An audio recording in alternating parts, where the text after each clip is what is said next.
ससुई चाचो को नहीं आज घर में।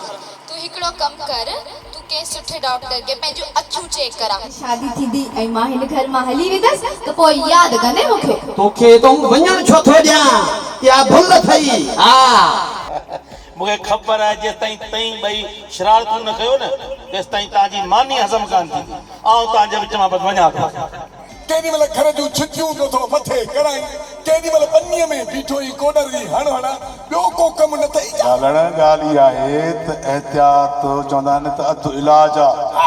बरसात जी मौसम लगी पई आहे, कंहिं वक़्तु कुझु बि थी सघे थो। इन जे करे पंहिंजो घरो ज़मीन खां 6 फुट मथे ठारायो अथमि। ॾिस मथे आहे न घर। खैर ता है, तव्हां अॼु उदास था लॻो। धी ससी तोखे याद हूंदो त कि बरसातनि में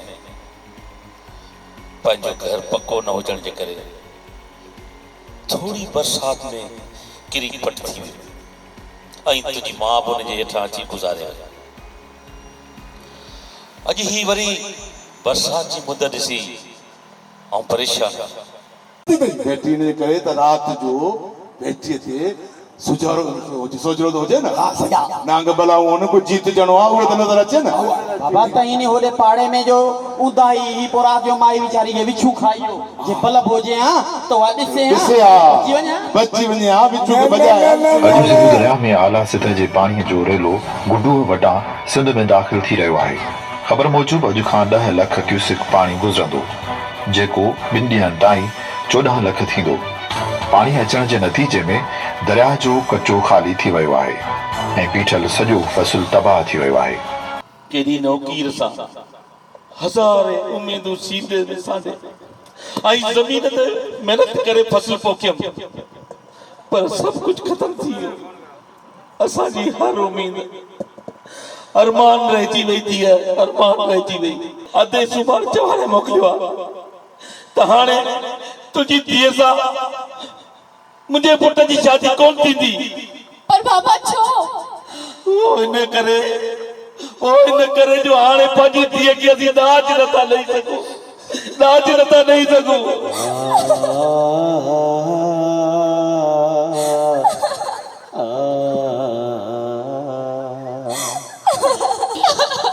रब जग में दियो जो बड़ा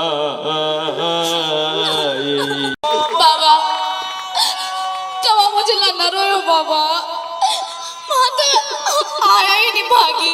तू निभागी नहीं दियो तो रहमत उद्वन रहमत है, तू रहमत है।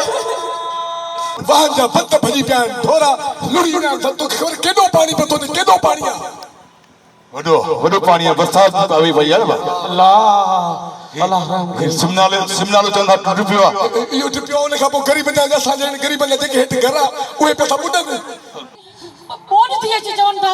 तू घबरा ना पांजो घर मथे आ। बस यार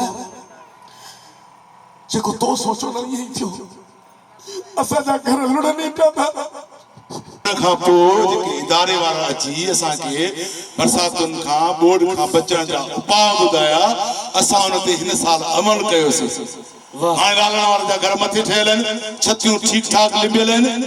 ऐं जॾहिं हाणे जेकॾहिं बरसात पई न इदारे वारनि ॿुधायो त लाउड स्पीकर ते सभई ऐलान कयो ॿियनि ॻोठनि खे ख़बर पए त बरसात जो पाणी ऐं बोर्ड जो पानी अचे थो। यार वेली मां खे ॾाढो पछतावा आहे। गुज़िरियल साल में फसल जो ॿुधी वियो न, मुझे अखियुनि ते का पट्टी चढ़ी वई जो मूं रिश्तनि खे कोन सुञां थो।